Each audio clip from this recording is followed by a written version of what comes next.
Arc 6, Chapter 20. Shaula not equal to sage equals Flugel, the eminent great sage Flugel.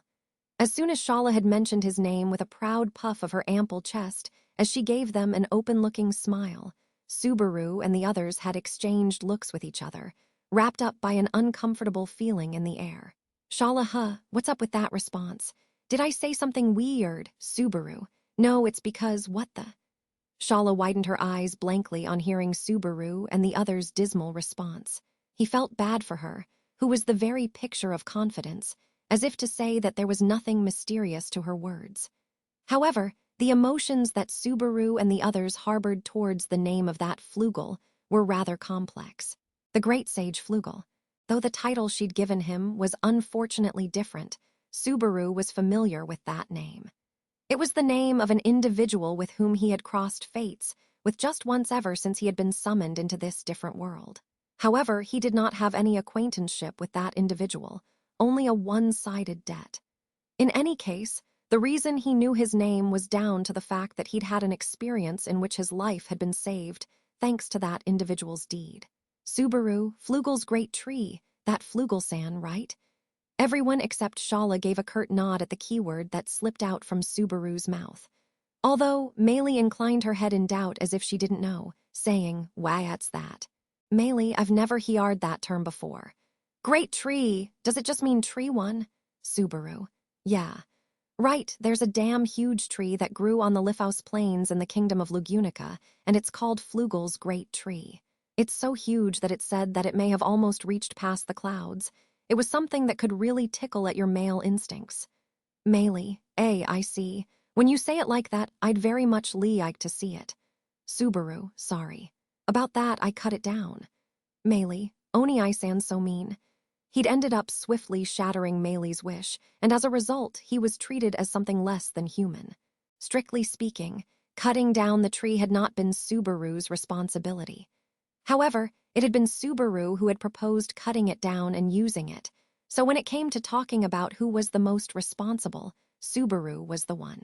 Flugel's great tree had ended up being his trump card a year ago during the battle to subjugate the white whale. The great tree's existence had been cardinally important in subjugating the witch beast of fog, the white whale, considering that the tree was larger in size than that colossal beast. In the end, he could say that they'd cut down the great tree, pinned the white whale underneath it so it was rendered unable to move, and finally delivered a finishing blow onto it. "Subaru, I do feel bad for Flugel-san, who they say planted it, but in no shape or form did I ever think I'd hear his name in a place like this." Emilia, the stump where the negotiations that followed the subjugation of the white whale took place, the spot from which it can be seen, right? "I've heard that they use the chopped tree for various stuff, though." Julius. "At the present, only the stump has been left there, known as the vestiges of Flugel's great tree. It remains in a status quo where it is protected as an important historical landmark, but after several hundreds of years, it ought to go back to how it was before, one should think." Emilia and Julius replied about what had happened after following Subaru's wonderment. Straight after the subjugation of the white whale, they had subjugated Sloth as well, and the attack of the Sin archbishops involving Crush and Rem had overlapped with that. And to make matters worse, straight after he had joined back up with the Emilia camp, there had been that commotion surrounding the sanctuary, where they had ended up in. However, after all these unfortunate series of events, the negotiations of the spoils of war had taken place. There, a discussion regarding the great deeds against the white whale and Sloth had been the piece de resistance. But naturally, they had also ended up discussing compensation for the damage they had incurred. One of the matters they discussed was Flugel's great tree, namely taking care of the remaining stump and effective uses of the felled tree itself. Incidentally, they had deemed the white whale as having no practical use, so its huge carcass had been cleaved up by a bunch of people and incinerated. Only its skull had been presented to the royal castle as evidence of its subjugation. In any case, setting aside the great tree's treatment and moving back to the more crucial Flugel-san. Subaru, come to think on it, I've definitely heard him referred to as Sage Flugel. Beatrice, but he's a sage who no one really knows what he's done. In fact, so, to begin with, It's strange that he's being treated as a sage, I suppose. Ram. When you consider his achievements alone, it is true that his accomplishments pale in comparison to the title of sage. Perhaps he liked to toot his horn too much on his achievements. A guy just like Barusu, eh? Subaru. When have I ever exaggerated my achievements? Subaru grew rather sullen at having received that unexpected evaluation. However, Ram's face remained nonchalant. And whilst listening to that exchange, Anastasia spoke out with an "I see." She was the only one whose face showed some understanding. Anastasia. Certainly, from what the story that circulates round says, Flugel-san may be lackin' for someone Bane called a sage. But I wonder if things ended up Bane like what I suspect now that Shaula-san, who's been treated as the real sage, has turned out to be a person like this. Emilia. What do you mean by that? Anastasia. The achievements that are Bane circulated are the opposite. No, I suppose that ain't right. They're weighted to one side rather than Bane the opposite. I reckon it may be very likely that they were more or less pushed onto her on purpose. Emilia. So, in other words, you mean that it was made to look like Shaula-san did things that were actually done by Flugel-san? Emilia opened her eyes in surprise as she heard Anastasia's hypothesis. After Anastasia nodded at her understanding, she turned around to face Shaula once again. Anastasia. I've got my suspicions about this, but Shaula-san, what do you think? I wonder, was your master the sort to try and do these sorts of things, Shaula-san? Shaula. Yeah, though I don't quite understand this difficult talk. Subaru. You better not be. Shaula. No. You're jumping to conclusions. Let me continue properly with what I was going to say. Right after Subaru narrowed his eyes at her vague reply, Shaula shook her head as if in fright. And then, she lifted both of her hands up, and as she nonsensically blinked her palms open and closed, she said, Shaula, if I'm being honest, there's much that I don't understand about Master's thinking. But when it comes to Master, he was a person who didn't really like to stand out. So I think it's quite like Master to aim the brunt of the annoying gossip onto me and run away. Subaru. I don't think a person who didn't want to stand out would have planted a tree called the Flugel's Great Tree, though. Julius. Subaru, you've got the wrong idea. It's not like Flugel's Great Tree was a great tree from the moment it was planted. Many months and years passed by, until finally it attained its majestic appearance from its growth into full bloom. Given that the name of the person who planted it was left behind, it's not that strange that future generations began to call it like that. Subaru, I don't even know what to say to that. Subaru's face grew sour as he comprehended Julius's explanation. Indeed, back then, it would have been one of many, but after many long years, it had ended up growing into a magnificent great tree. They had probably wanted to give it a name, and when they came to do so, they'd gone with the then, let's name it after the person who planted it option. That felt like what would have been natural. If that was the case, then he felt like it had been an oversight of Flugel's to have left his name behind. Subaru. If he feels like hiding, then I feel like he should have avoided leaving the name Flugel behind in the first place. Isn't there something missing here? Julius, I read this in a book, but if I'm not mistaken, the reason why we know Flugel-san's name is because Flugel was carved onto that great tree, right? Subaru. As if there's something missing. He's like a student on a field trip. Subaru was taken aback by this episode, where it seemed like he had craved the limelight more than expected. He recalled that he'd wanted to do something similar back when he'd been standing next to the great tree. However, when it came to him, actually putting that into motion, well, that was another story. In the first place, when Flugel would have carved it in, the great tree still shouldn't have been a great tree in the first place. Julius, that name stood alone, and thus, Sage Flugel ended up being passed down in legend as an enigmatic historical figure that has next to no information about him other than having planted the tree. Subaru. So isn't the belief that Flugel was the one who planted the tree unclear too? Julius. With that, time passed, and it was verified as being correct from the mouth of a different sage. Now that I think about it, we are standing in a place which is chock full of missing history. Does it not make your heart leap just a little? Subaru. Don't start talking as if you're a history nerd. Being acquainted with obscure historical facts from several centuries, Julius was deeply moved. Julius had the tendency to speak too much when explaining things regarding magic, rather than him having deep insight into it. However, perhaps he did have a knowledge nerd side to him here. Emilia. But even though I get that the sage of antiquity was actually Flugel in reality, this still doesn't change much, right? When their opinions came to match each other regarding Flugel's actions, Emilia diffidently glanced over everyone's faces. Receiving her gaze, Subaru nodded his head in agreement.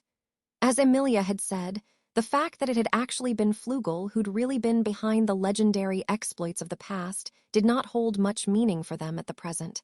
No, that was not true at all. Subaru, nope, Emiliatan, this fact is a pretty big problem. Emilia, huh? Subaru, shouldn't it be? Our purpose from the start was to come here to hear various things from the famed sage-san who's said to be omniscient. But since the sage-san from the rumors has turned out to be a different person, and all he's left behind is this obviously airheaded girl, Shaula. Oh, master, I want you to not shake my head. You're making it go clatter, clatter. Shaula gave off that reaction, full of jest, as he shook her shoulders. If he put it without mincing his words, she was far off from being omniscient by any stretch of the imagination. Subaru, to start with, our original purpose can't be fulfilled. If the sage isn't here, then it means we came all the way here for nothing. Everyone. Emilia and the others kept their mouths shut at Subaru's conclusion. Subaru gritted his back teeth at his own conclusion whilst he looked at everyone's reactions. Over a month had passed, and Subaru had already died 4 times. Only a guardsman who was a sage in name only had been left behind in Pleiades' watchtower. To reach it, they had surmounted so much hardship. They would not be able to bring back any results due to this. The reality of history, the true state of the sage, those things were of no value to him, as Subaru only desired for a way to save the people important to him. Subaru, Shaula, this may be a long shot, but just tell me this. Your master, the one who should be the real sage, Flugel, where is he? Shaula, right now, if I were to answer with, right in front of my ye eyes, I get the feeling you'd be mad at me. But I gotta answer it. The one right in front of my ye eyes is my master, Flugel. Subaru, I thought you'd say that. Subaru could merely sigh at Shaula's undiscouraged response. In fact, Subaru's current feelings were similar to that of a barren wasteland, overwhelming any urge he had in wanting to burst out in anger at the upbeat Shaula. Their circumstances were such that they could say their leads had come to nothing. The glimmer of hope which had been the sage had blinked out, and it looked like things would just go back to them fumbling around blindly. However, the subsequent darkness that came after they had seen a dazzling glimmer once in the dark had a different weight to it. Hope gave people the strength to step forward, but perhaps the dark when hope covered it was something which dyed people's vision in black, rather than always being in the darkness. Either way, for Subaru it meant that, Emilia. Subaru, listen, it may surely be like that, but in truth it doesn't mean that we're at an impasse. Subaru, huh. Emilia placed her hand on Subaru's shoulder and spoke out to him from the side of his face, which had been drooping down gloomily. Turning his face to look at her, he saw that Emilia's amethyst eyes were full of unwavering hope. Giving Subaru a short nod whilst she still touched his shoulder, Emilia continued speaking, saying, "Isn't that right?" to Shaula. "Emilia, although you've barely spoken anything to us until a little while ago, the current you should be able to speak to us in quite a bit more detail, right?" Shaula. "Sure thing. I dislike it when Master's feeling down too, but also I was all alone for such a long time, so I'd love to chat." Shaula replied to Emilia's meaningful questioning with a genial look to her, keeping her attitude unchanged. She sat cross-legged, swaying back and forth. Then she moved her right hand up and pointed it up overhead. "Shaula, I said a bit of this to the others, but we're on the bottom-most floor of the tower here. This is the 6th floor Asterope. As you go up, there's the 5th floor Celino, then the 4th floor Alcyone, and at the tippy top there's the 1st floor Maya." Subaru, you named each of the floors. Wasn't that a hassle? Shaula, didn't you name them Master? Subaru, I don't have such bad taste, but I don't want to talk about that right now. So, there was hope in Emilia's eyes, and with the flow of Shaula's conversation promoting that, Subaru's mood grew in impatience. Shaula broke into a delighted smile, as if she'd perceived that change in his expression. Still pointing up above, she stuck out her other hand, her left hand, and showed him her 5 fingers, Shaula. The 5th floor Celino is straight above. On that floor you'll find the doorway that leads outside. The 6th floor Asterope is underneath it, so in fact it connects straight to the underground area. If you hit it in the wrong place, you'll end up buried alive, so it'd be best that you don't do anything reckless like trying to break the wall. Julius, incidentally, the wall and floor seem to look like they are made out of stone when you first look at them, but they have an unusual strength to them. Let me just say now that they would not be chipped even a bit with either Emilia-sama's magic, or mine, of course. Of course, that probably didn't mean he had tried to destroy them, but Julius nevertheless supplemented Shaula's explanation. He had no intentions of destroying the tower at all, but he nodded with an "I see," just to be safe. Subaru, so I get that the 5th floor has the doorway, but what about above that? Shaula, the 4th floor Alcyone is like my dwelling area, a simple place for my ins and outs. I like to leave it messy, so I'm gonna get embarrassed if you look at it too hard. Subaru. Shaula, master, your eyes look serious. How scary. Usually I stand watch over the sand dunes from here, and then I take aim and fire at anyone who gets near the tower. Subaru. So it indeed was you then. He'd already half-guessed it before, but he could be fully convinced now thanks to her testimony. The white light from the Pleiades watchtower that had killed Subaru twice in the sand dunes, and had also been the reason as to why their team was separated into 2 after. The culprit had been, as he had surmised, Shaula. Subaru, we went through so much suffering thanks to that. How the hell do you plan to make up for that? Shaula, sorry, I was just following Master's instructions. By saying that, you're just fussing about what I've been doing here for the past hundreds of years. Subaru glared at her, speaking in a harsh tone, causing Shaula to quiver back, her face growing disheveled. There was no ill will showing on her face, and moreover, she showed no signs of remorse either. Rather than lacking a sense of guilt, she did not seem to feel guilty in the first place. It wasn't an issue where she lacked emotions, but rather, Beatrice. Subaru, no matter what you say, there's no use in this, in fact. There's no sense of remorse or guilt in this one, I suppose. They just do as ordered. It doesn't make sense to ask a tool their uses, in fact. Shaula, yep, I'm a master's tool. The Lil ankle-biter says it well. Shaula had a big smile which said, that's exactly what I thought, all over her face, as she heard Beatrice's savage opinion. Her moods and facial expressions changed thickly, and with that, his understanding of her current way of being. Perhaps Shaula just had different values. That was probably why they seemed to keep conversing as if they were on different wavelengths. In other words, Subaru, it's getting real tiring talking with you. Shaula, you used to say that all the time before. It's been ages. Subaru, is that so? You know, I used to be told that all the time donkey years ago. He felt like he still did now, but Subaru brushed aside that point. In any case, he understood that the white light that had come from the watchtower had been Shaula's doing, as well as that he'd never get any kind of apology or remorse from her. In that case, there was no meaning in cutting their conversation short. He'd just have to move the conversation forward. Subaru, about the 4th floor, your dwelling area, like your living quarters. What's above that? Shaula, on the 3rd floor Taigeta, there's the examination hall to test one's rights to enter the library. Subaru, the library? Subaru frowned, repeating the word back to her as a question. Shaula calmly nodded back at him, saying, yeah, without paying heed to Subaru's change in attitude. Shaula, the library. From the 3rd floor Taigeta and up, there's trials, and each one has a corresponding library. If you fulfill the conditions to enter the library, then you can read the books inside at your leisure. Subaru, what's written in those books inside?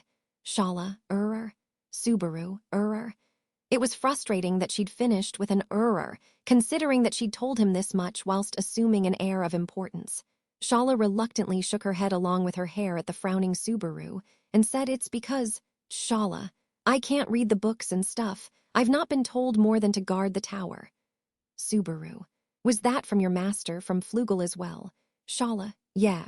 It would be impossible for Subaru to answer, regardless of how she had put it so proudly. Though Subaru had only inclined his head in doubt at Shaula's words, Emilia and the others still kept serious looks on their faces. The hope present in their eyes was still there. Beatrice, Subaru, what lies inside the books of the library is knowledge, I suppose. Subaru, by knowledge, you don't mean it in a literal sense, right? Subaru asked the obvious back after hearing Beatrice's expression. Typically, what was written down in books was knowledge, barring fiction, of course. What one would get out of books was either a wealth of knowledge or deep, moving impressions. But that probably wasn't the meaning behind what Beatrice was trying to say. Beatrice shook her head on top of Subaru's lap. Her long drill curls traced her head's movement, and she spoke out to Subaru, who was following that motion with his eyes. Beatrice, this is the place where the knowledge written down by the sage known as being omniscient sleeps, and Pleiades' watchtower seems to be the name used in the outside, in fact. Shaula, yeah, since Masters came back inside, the tower will go back to its original role. A great library where you can search for anything you like, be it something you want to know or something you'd like to be aware of, you can do that in Pleiades. Subaru, so that means the third floor is at a beginner level. The second floor is at an intermediate level, and you can get access to the top-class information on the first floor, I think. So it must mean that the trials are qualification trials to obtain clearance, right? Shaula, oh, as expected of Master. Even I keep getting more and more confused with what you're talking about, but perhaps it's okay that you keep it simple. The Great Library, Pleiades. The name of the watchtower had gone from something quite affable to something quite suspicious. Subaru and the others, line astern, had left the 6th floor and had begun climbing the stairs up towards the upper floors. The spiral staircase carried Subaru and the others up to the floors above, coiling around circularly within the tower. However, since there was no manner of railing, the higher he got, the more his blood ran cold. Subaru, this is scary. Emilia, Subaru, if you're scared, then hold my hand. Since you still haven't fully recovered and you're unsteady on your feet, you might actually fall off. The ground of the 6th floor was getting far in the distance, and Giant along with the dragon carriage looked pretty small down there. Emilia called out to Subaru, who had looked down below, holding his breath. To tell the truth, he wanted to take her hand and enjoy the feeling of her pale fingers, but, Subaru, thanks, Emilia-tan, but I'm all right now. For the time being, it doesn't seem like I'll fall off since the stairs are fairly wide. That, and I'm also still full of vim and vigor, don't you think? Emilia, really. But if you think it's getting tough, you'll tell me straight away, right? I can carry you on my back if it comes down to it. Subaru, is that so? Then I won't make it come down to that. The impression of being carried up the stairs on Emilia's back was, as expected, too horrifying. He would rather make that loan out to Julius were he to make such an unmanly move. Stranger, what is it? Subaru, that'd just be the worst way too, though. Oh, it's nothing in particular. Keep moving, keep moving. Noticing Julius's eyes on him, who had just turned his head around, Subaru shook his hand at him. He shrugged his shoulders and continued to lead them up the stairs, still holding Anastasia's hand. Right now, they had their eyes set on the upper floors of the tower, progressing on foot. They were in no rush, so they went about it at a leisurely pace, which contrasted their feelings of apprehension. Julius and Anastasia were at the front, then after them came Ram and Emilia line astern, with Subaru and Beatrice walking behind them. And finally, Shaula and Meili were bringing up the rear. Meili, whoa there, naked one, San, don't shake about so much. Shaula, who, you sure are a bossy lil ankle-biter for someone who's riding on my shoulders. Meili, because I'm sleepy. We've been why-ulking for ages, and I can't make it up and down the stairs with how many stairs there are. Shaula, yes, but why do I have to carry you? Quit pulling on my hair.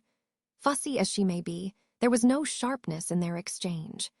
The Shaula and Meili group bringing up the rear was, rather incredibly, such that Shaula was carrying Meili on her shoulders as they climbed the stairs. Initially, when they decided to move up, Meili had taken the opportunity to complain that her feet were tired. However, it had been Shaula herself who had said she would be okay with carrying her on her back, so he had left it down to her. Subaru, when it comes to actual physical strength, it looks like Shaula is likely the strongest.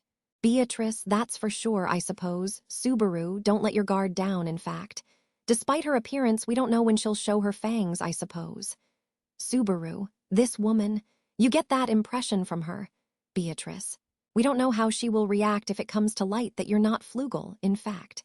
Subaru, that's... Subaru ended up stammering his words as he heard Beatrice's response, her having urged him caution in a low voice. It was not that the thought had not passed through his mind, but he did not believe that leaving it at the edge of his thoughts would be a problem. In fact, Shaula was acting pretty friendly towards his group. No, towards Subaru, and that was only because she kept mistaking him as being her master. And Subaru and the rest knew that her relation with him was something she was completely misunderstanding. He had denied it to her many times till now, but Shaula would just smile and disregard it. Actually, rather than disregarding it, it was more like she did not care at all, no matter how many times she heard it. But in any case, it had not gotten through to her. Therefore, Shaula's attitude had not changed, and he could even consider it a security Subaru. That means that we won't know what trigger will bring everything crumbling down. Beatrice, there's no doubt that things will end up quite worrisome if she were to become hostile, I suppose. We'd have no choice but to combine mine and your strength, as well as Emilia, and that night's, Julius's, in fact. Subaru, Shaula's strength, huh? He took a quick glance back at Shaula messing about with Meili. She had a friendly and defenseless look to her improper appearance. Ever since their first encounter, all the way to their conversations afterwards, she had been an individual that had been difficult to judge in every manner. However, although Subaru currently could not decide what attitude to hold against Shaula, no harbored animosity stood out in her. That much was what it looked like. Although she was acting friendly towards them because she was mistaking him for someone else, and although they had been met with such an unguarded reception from her, it was more difficult to dislike her than be bewildered by her. However, he must not confuse such touchy-feely emotions with there being a lack of looming danger. Subaru, turning his eyes at their defenseless limbs whilst sneaking glances at Shaula's condition, Subaru broke into thought. She had confessed that it had been her who had set her aim on Subaru and the others back at the sand dunes, having thrown those flashes of light at them from the tower. The speed of those flashes of light, along with the accuracy of their aim, had been unnatural. They had been plenty enough to give him an inkling of the levels of Shaula's true strength. Right now, Subaru did not even know whether those things had been magic or not.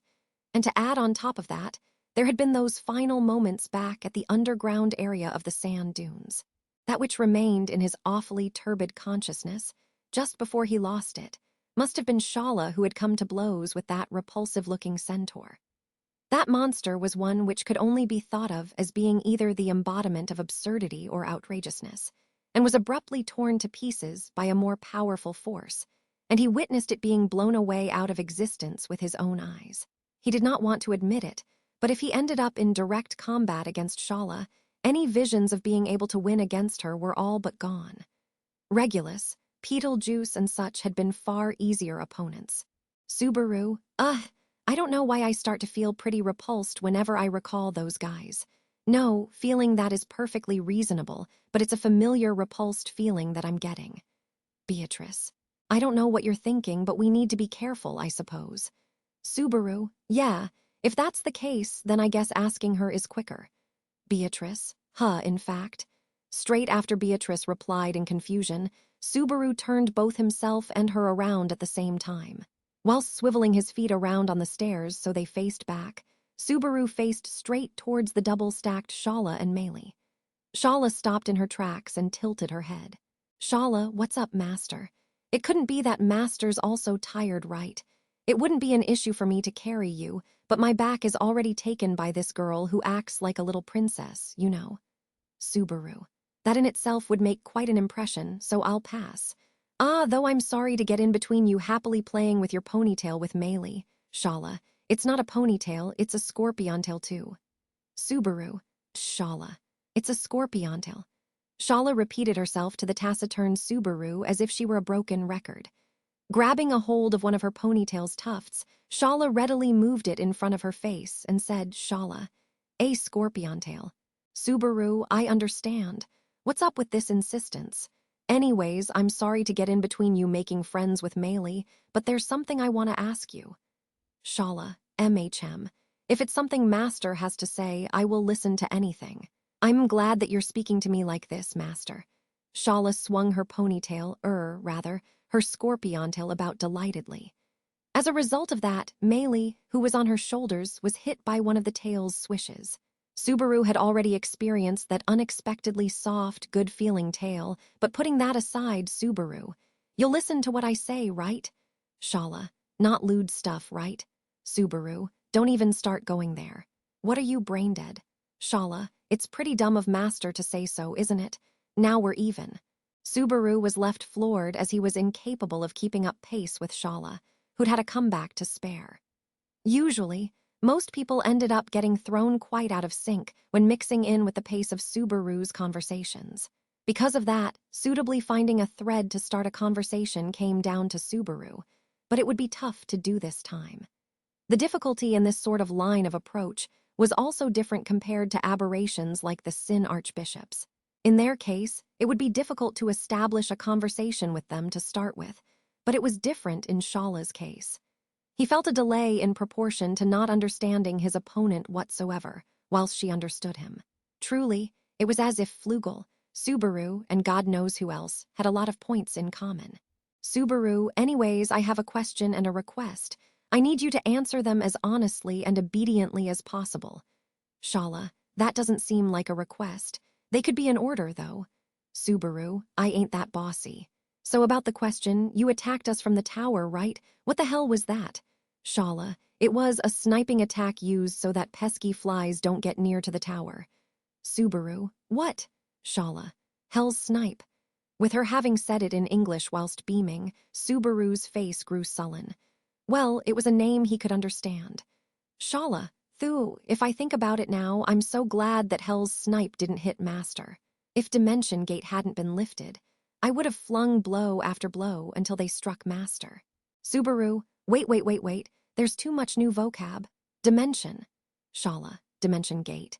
It's a trick to prevent people from reaching the tower.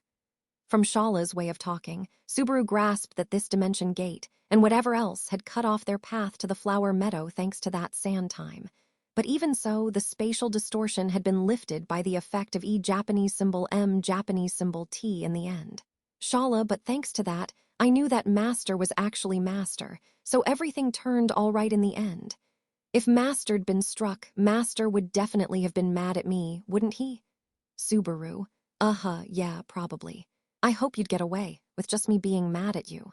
In actual fact, he had been struck twice, and he had died twice, so he was worried about whether he could even get up to those anger levels. It was rare for his anger to not spike up rapidly upon meeting the culprits who had murdered him.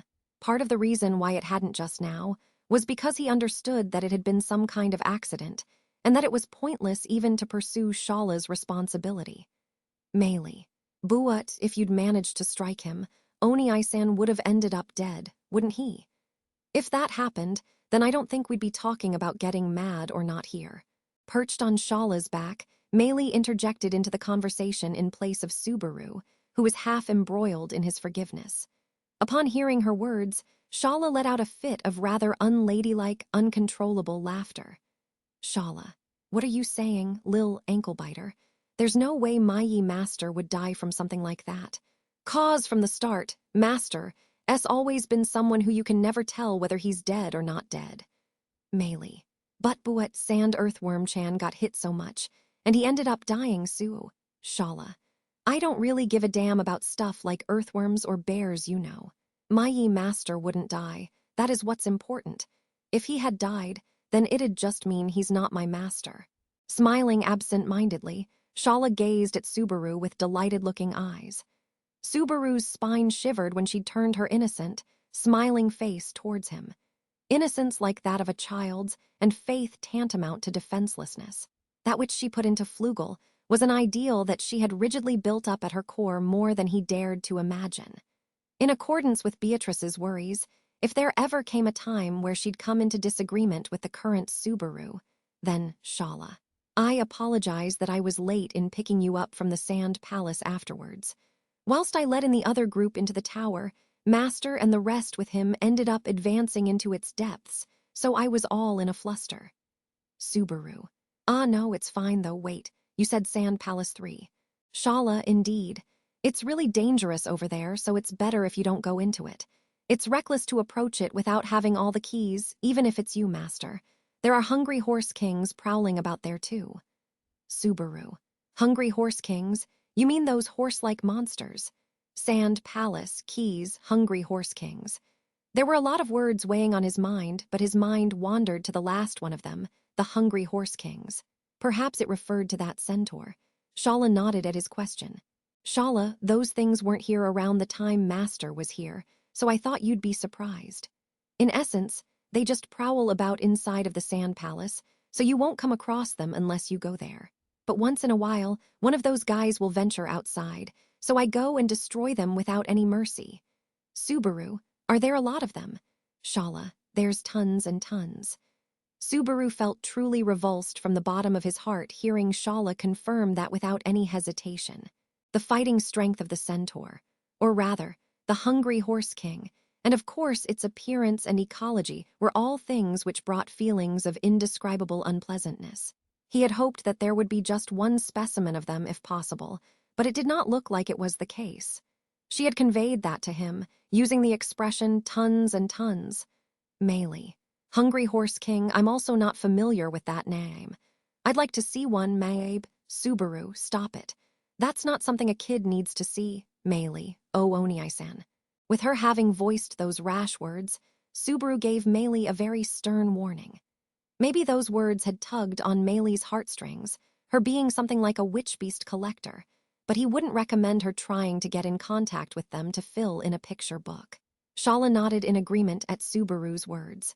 Shaula, I think it's best not to. The hungry horse kings are a witch beast with the concept that their horns can regenerate over and over again, so you can't make arrangements with them like with other witch beasts. Kill all enemies on sight, this is their justice.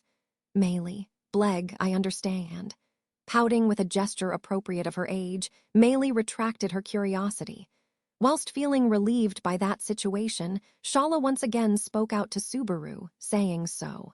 Shaula, Master, was that all you wanted to talk about? Subaru, for now that's a no, wait, that's not all. Shaula, with her head still inclined, Shaula prepared to receive his question with a bring it on attitude. Considering that she had opened her heart to them till now, it was quite insincere of him to continue keeping his guard up. But sometimes, no matter how painful it was, to steal one's heart was necessary. If he could change something by just saying one thing in preparation for the future, then doing so would be fortuitous. Subaru, Shaula, this is my request. Don't cause me or my companions any harm. Shaula. Subaru, your master's order was to attack anyone who approached the tower, so I would think. Since we're inside, we are not covered by that. So there's no need for you to attack us anymore. Don't cause us any harm. Absolutely none. Shaula. Shaula narrowed her eyes at Subaru, who had repeated his words once more to make absolutely sure. As he gazed towards her narrowed eyes, he saw that their color was of a deep green hue. Shaula, whose expression had been pretty much all smiles since they had come across her, had stopped smiling as if she were in deep thought for the first time. For a while, there was silence. Subaru, who'd been holding his breath due to this strange tension, let it out, unable to stand it any longer. Then, Shaula okay. IV memorized it word for word as a new command from Master. Subaru, Shaula, Master. Immediately after she decided to accept it, Shaula's features changed, turning back to her frivolousness. Shaula brought her face super close to Subaru's, whose eyes had widened without following her sudden change in attitude. Their eyes stared at each other's at point-blank range, but he could not find any deception or dishonesty in her green eyes, at least as far as Subaru could see. Subaru, is it okay with you? Shaula, I have no choice. It's what Master has said. It's not particularly hard. Non-violent non-obedience. Subaru, since you're going to follow the order, don't you mean that you'll obey? Shaula, even if you could do as you pleased with my body, I wouldn't let you snatch away my heart. Subaru, what a pain in the ass you are. He prodded Shaula in the forehead, whose face had tensed up, so to make her take a step back. Shaula fell back, letting out an auuuh. causing Meili to panic on her back, even though she was safe. In any case, Subaru's request somehow looked like it had been readily accepted. It was unclear how effective it was going to be, but at least Subaru. Like, as long as I don't let her down, the promise should be kept. Beatrice, if that's the only requirement, then things will be fine, in fact. Subaru expects to let her down, but you won't, I suppose. Subaru, I'm really grateful for being held to that high esteem, but in this case, isn't that part of your expectations where you think I won't let her down being far too optimistic? What would Flugel do? Should I grow wings? Sounds like he's German. On that topic, to Subaru it felt like Flugel was a German word that meant wings. He had never expected that he'd be pulling stuff out from there, but that was suspicious as well. At any rate, this Flugel, altogether with Shaula's name, smelled fishy as hell. Subaru, that's right, Shaula. I've got just one last question to ask you. Shaula, what is it? Shaula's cheeks were getting pinched by Meili. Her face looked completely vapid. With his back still turned to Shaula, Subaru spoke with a casual gesture. Subaru, Maya, Electra, Tegeta, Alcyone, Celino, Asterope. Beatrice. Subaru. Beatrice, who was beside Subaru, had a puzzled look on her face as she heard Subaru reciting those words out. They were just a string of words which should hold no meaning, when only hearing their sounds. Of course, they had just heard about 4 of those words a while ago, but they wouldn't be words which were so easy to remember as to recite them from memory, given that they were unfamiliar words. Subaru, all of those, in order from top to bottom, are this Pleiades watchtowers. I mean this great library Pleiades floor names, right? Shaula, correct. Subaru, so where's Merope? Shaula. Shaula once again kept her silence on hearing Subaru's question. However, this silence was different to the one before. It was a silence of surprise, like she had been caught completely unaware. The sound of her breath being taken away could be faintly heard. Subaru deemed that he had managed to touch on the truth. Beatrice, Subaru, what did you ask her, in fact? What does Merope mean, I suppose? Subaru. It's the name of the last one of the 7 sisters. It'd be strange to not have 7 in Pleiades. The floors had been allocated 6 names from the first floor to the 6th. However, the names that followed that motif were from the start, the 7 sisters. A floor with the 7th name attached to it should exist. Subaru, if it's not the 7th floor, then I guess it would be a 0th floor. Shaula, there's a 0th floor. Master named them, so it's natural. However, the place was made after Master left, so you shouldn't know where it is. Shaula replied to Subaru's guesswork with a hoarse voice. Subaru felt Beatrice beside him startle in surprise, but he licked his parched lips and narrowed his eyes. He felt no sense of achievement at having found something hidden. After all, it was because it was not something hidden for Subaru. Subaru, if the first floor is the highest floor, then 0th floor must be the super highest floor. In regards to entering it, Shaula, no. Shaula quickly interrupted Subaru's words, who was about to ask her how to enter it. Feeling the strength in the tone of her voice, Subaru took a quick glimpse back at her. When he did, he saw that Shaula's facial expression had not changed. She was still smiling with a look of honesty about her. However, there was a faint look of loneliness plastered around her eyes. Shaula, you haven't fulfilled the conditions yet. Master came back to see me in the middle of his journey, and I'm satisfied with that. That's why the 0th floor is a no. Subaru, though her tone of voice still had not changed, it instead felt like a firm wall to the point that it felt queer. The promise they had exchanged a few minutes ago, and the pervading danger that was quite capable of shaking him even at his core, strongly appealed to him of the sense of danger that was drifting off her. Thus, Subaru gave up on inquiring her further about this place. Subaru, gotcha, I won't speak such nonsense anymore. We'll just keep to our earlier promise. Shaula, roger that. I shall keep it. I shall super keep it.